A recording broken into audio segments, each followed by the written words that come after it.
छत्तीसगढ़ की जो साजा विधानसभा है, वहां से भारतीय जनता पार्टी ने जब से अपना कैंडिडेट अनाउंस किया है, तब से वो सीट पूरे छत्तीसगढ़ में चर्चा का केंद्र बनी हुई है।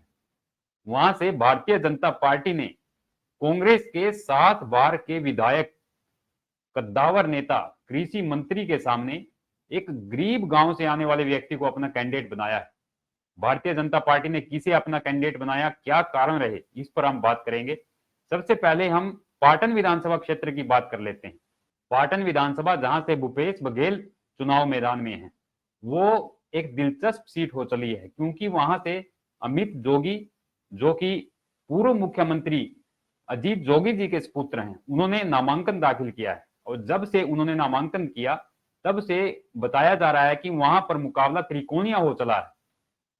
पहले वहां पर भूपेश बघेल और उनके भतीजे, जो बीजेपी की तरफ से हैं, विजय बघेल, वो मैदान में थे।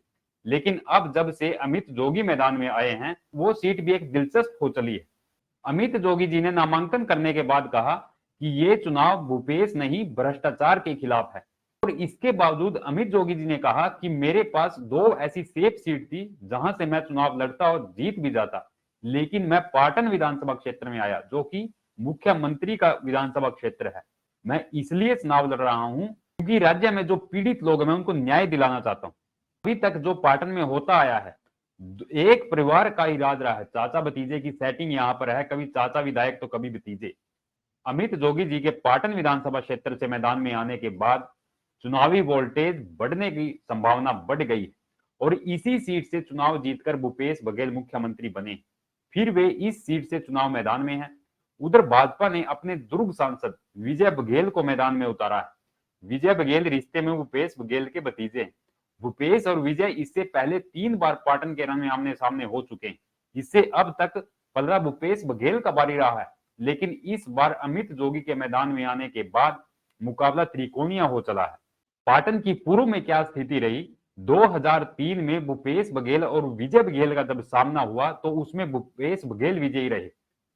और उसके बाद जब 2008 में फिर भूपेश बघेल और विजय बघेल का आपस में आमना सामना हुआ, उस समय विजय बघेल भूपेश बघेल को हराने में कामयाब रहे, यानी विजय बघेल वहां से विधायक चुने गए।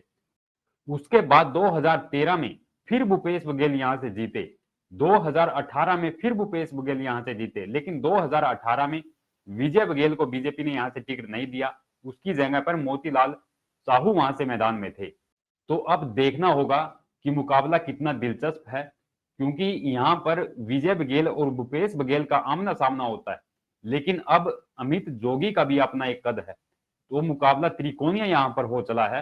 लेकिन बताया यह जा रहा है कि भूपेश बघेल यहां पर मुख्यमंत्री रहे और यहां पर उन्होंने विकास की बहुत सी परियोजनाएं लेकर आए, यहां पर उन्होंने बहुत काम करवाए। तो भूपेश बघेल को हराना बहुत मुश्किल है, लेकिन उसके बावजूद भी विजय बघेल का भी अपना एक जनाधार है, वो भी यहां से विधायक चुनते रहे हैं और लोकसभा क्षेत्र भी इसी के अंतर्गत आता है। तो यहां से अच्छी खासी वोट उन्होंने लोकसभा में भी ली थी।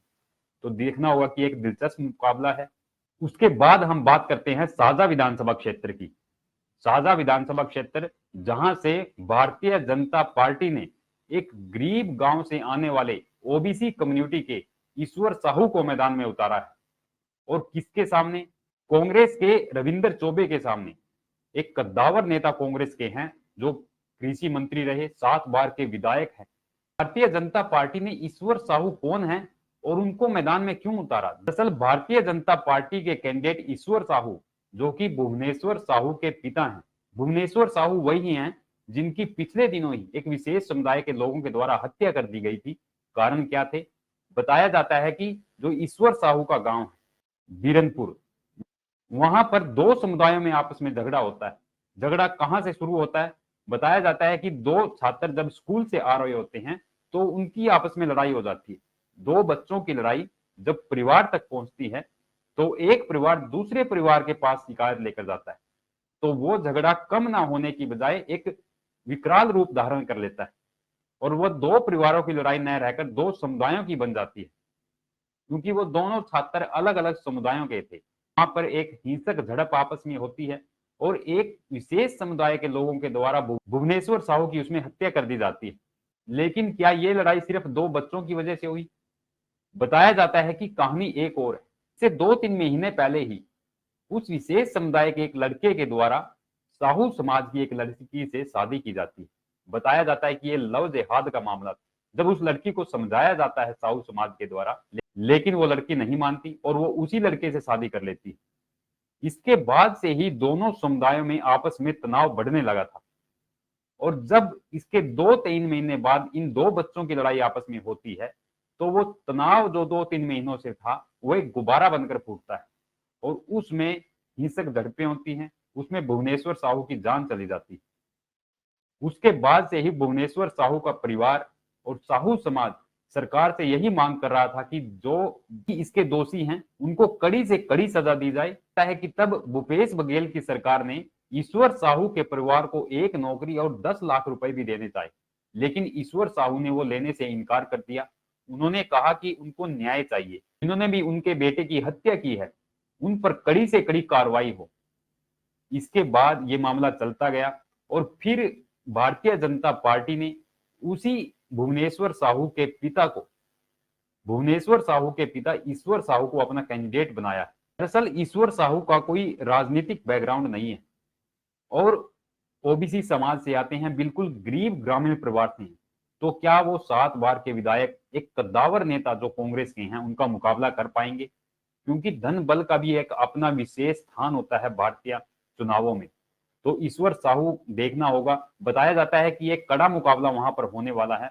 छत्तीसगढ़ चुनावों पर और साझा विधानसभा क्षेत्र पर आपका क्या कहना है, कमेंट करें। जिन भी साथियों ने अब तक हमारे चैनल को सब्सक्राइब नहीं किया, चैनल को सब्सक्राइब कर लें। जय हिंद, जय भारत दोस्तों।